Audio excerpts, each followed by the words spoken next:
मेरी नन्ही सी जान, भाग 9। अगला पीरियड फ्री हो गया। अक्षिता अपने बैग से किताब निकाल ही रही थी कि मनोज और सागर दोनों वहां आ पहुंचे। आज सागर एक खास इरादे से आया था। उसने दूर से ही थोड़ा चिल्लाकर पूछा, ए अक्षिता, क्या मनोज तुम्हारा बॉयफ्रेंड है? कक्षा में जितने भी बच्चे थे सबका ध्यान अब इस ओर आ गया। मनोज भी सागर की इस बेशर्मी से हैरान रह गया, पर अक्षिता ने बिना किसी संकोच के कहा, नहीं। सागर पूछता गया, फिर बीएफएफ? अक्षिता बताती गई, नहीं। सागर ने फिर पूछा, दोस्त? जवाब आया, नहीं। ये सुनते ही मनोज के सामने सन्नाटा छा गया। पर सागर ने एक आखिरी सवाल और पूछा, फिर क्या है? अक्षिता ने इसका जवाब थोड़ी जोर से दिया ताकि मनोज भी सुन सके। जवाब था, क्लासमेट। सागर बहुत जोर से हंसा और यह कहता हुआ चला गया, मैं बिना खाम डर रहा था, हा हा हा, क्लासमेट। मनोज मूर्ति की तरह खड़ा रह गया। विश्वास ही नहीं आया, और फिर एक उम्मीद बंधी कि शायद क्लास के सामने सच ना बताना चाहती हो अक्षिता, इसीलिए ऐसा कहा हो। हाँ, यही बात होगी। अक्षिता अपनी किताब लेकर पुस्तकालय की ओर चली गई। मनोज भी तुरंत उसके पीछे पीछे हो लिया। नकली हंसी हंसते हुए बोला, तुमने सही किया कैप्टन। सबके सामने कोई जरूरत नहीं थी बताने की कि हम कितने अच्छे दोस्त हैं। तुमने बिल्कुल। उसकी बात काटकर अक्षिता बोल पड़ी, दोस्त? अच्छे दोस्त? ये क्या कह रहे हो? मजाक मत करो कैप्टन, मनोज बोला, पर अक्षिता के चेहरे से साफ समझ गया कि वो मजाक नहीं कर रही। अक्षिता ने बिल्कुल साफ शब्दों में कहा, देखो मनोज, ये मेरी ही गलती थी जो मैंने तुम्हें इस गलत फहमी का शिकार हो जाने दिया। आगे से तुम्हें मुझसे किताबें पूछने की कोई जरूरत नहीं है। अब तुम खुद पढ़ लेना जो भी तुम्हें पढ़ना हो। डिस्कशन करने की भी अब कोई। ये क्या कह रही हो तुम? तो फिर जो हमने इतना वक्त साथ में गुजारा, वो जो इतनी बातें की, वो?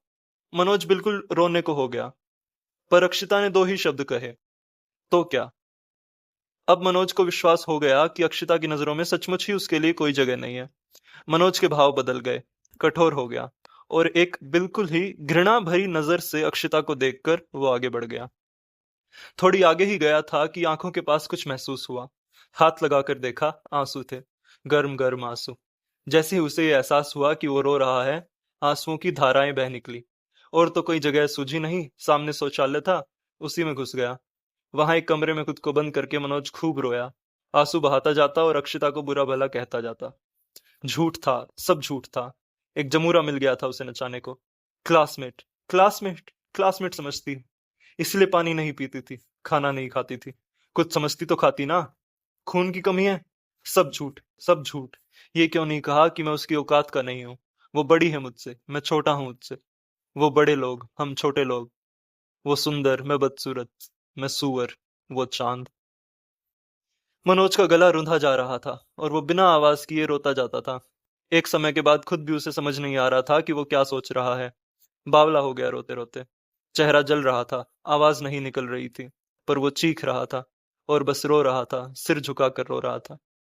पता नहीं कितनी देर बाद लाल लाल आंखों और बिल्कुल मुरझाए हुए चेहरे के साथ वो ये कहता हुआ बाहर निकला, सुअर को चांद नहीं मिल सकता।